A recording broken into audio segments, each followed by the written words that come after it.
sumainyo nawang pagpapala at kapayapaan ng ating Panginoong Hesukristo. Okay, Matthew chapter 22 verse 39, nasusulat na ibigin mo ang iyong kapwa gaya ng iyong sarili, or love thy neighbor as thyself. Okay, tinanong ng mga Sadducees o ng mga high priest ang Panginoon upang subukin kung ano ang pinakamahalagang utos sa kautusan ni Moses. Sumagot ang Panginoon na ibigin mo ang iyong Diyos ng buong puso, ng buong kaluluwa at ng buong pag-iisip. Sinabi ng Panginoon na ito ang pinakamahalagang utos. Sinabi ng Panginoon, ito naman ang pangalawa, ibigin mo ang iyong kapwa gaya ng iyong sarili. Sinabi ng Panginoon na sa dalawang utos na ito nakasalalay ang buong kautusan ni Moses at ang aral ng mga propeta. Ang kautusan, ito ay ang 10 utos sa Old Testament na ibinigay ng Diyos kay Moses.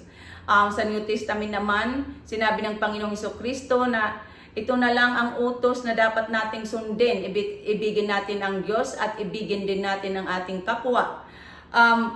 Sa Biblia, sinasabi sa atin na ang umiibig sa Diyos ay dapat ding umibig sa kanyang kapwa. Sa 1 John 4 verse 20, sinabi ni St. John na ang nagsasabing iniibig ko ang Diyos, ngunit napupuot naman sa kanyang kapatid, ay sinungaling. Kung yaong kapatid niya na kanyang nakikita ay di niya maibig, paano niya maiibig ang Diyos na hindi nakikita? Sinabi ni St. John na ito ang utos ni Kristo, na ang umiibig sa Diyos ay dapat ding umibig sa kanyang kapatid or kapwa. So, hindi natin pwedeng paghiwalayin ang dalawang utos na ito. Sinasabi sa Biblia na hindi natin maaaring ibigin ang Diyos kung tayo'y napupuot sa ating kapwa. So kung iniibig natin ang Diyos, dapat ding ibigin natin ang ating kapwa ayon sa kasulatan. Okay, sa Biblia sinasabi na we are children of God. Magkakapatid tayo sa Espiritu dahil sapagkat tayo ay Espiritu. Ang Diyos ay Espiritu. Ang Diyos ang ama ng ating espiritu, tulad ng sinasabi sa Hebrews 12 verse 9 na pasakop kayo sa Diyos na ating ama sa espiritu upang mabuhay. Okay, sa Ephesians 4 verse 4 to 6 sinasabi na iisang katawan, ito ay ang katawan ni Kristo at iisa rin ang espiritu.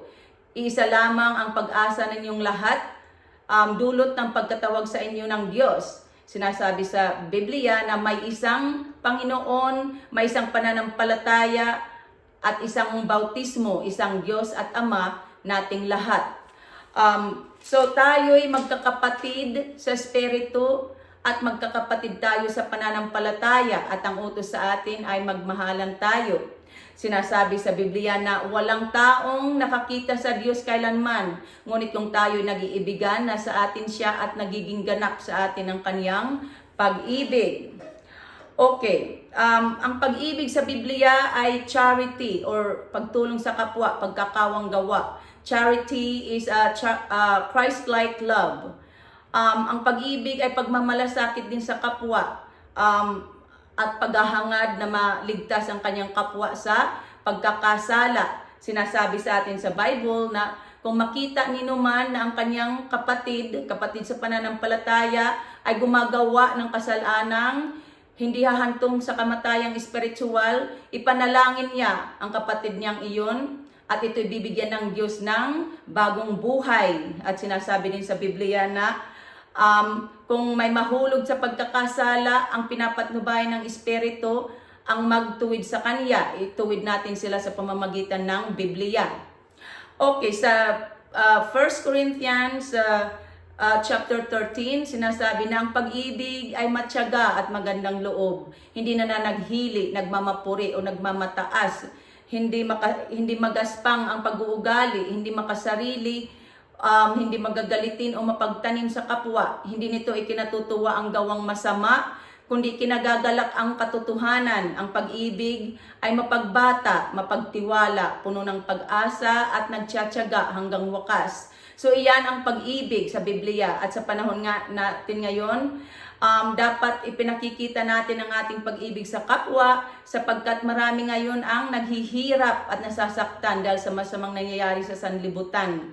At sa totoo lang, ito rin ang time na mahirap magmahal dahil ang mga tao sa panahon ngayon ay mahirap mahalin. Ito ang pinakamahirap magmahal.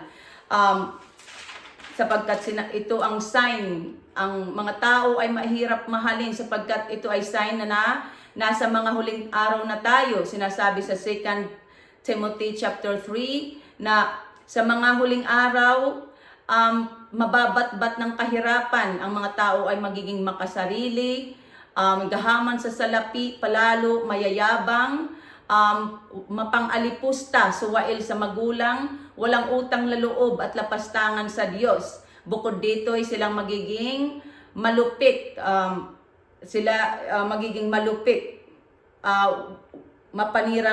mapanirang puri, mapusok, marahas, at mamumuhi sa mabuti. Hindi lang iyan, sila magiging taksil, walang taros, palalo, at mahilig sa kalayawan. Sa halip na sa mga bagay na ukol sa Diyos. So yan ang condition ng mga tao sa mga huling araw at ito nakikita na natin sa panahon ngayon sapagkat nasa mga huling araw na tayo. Ngunit sinasabi sa atin sa Biblia na huwag tayong mabalisa dahil sa masama.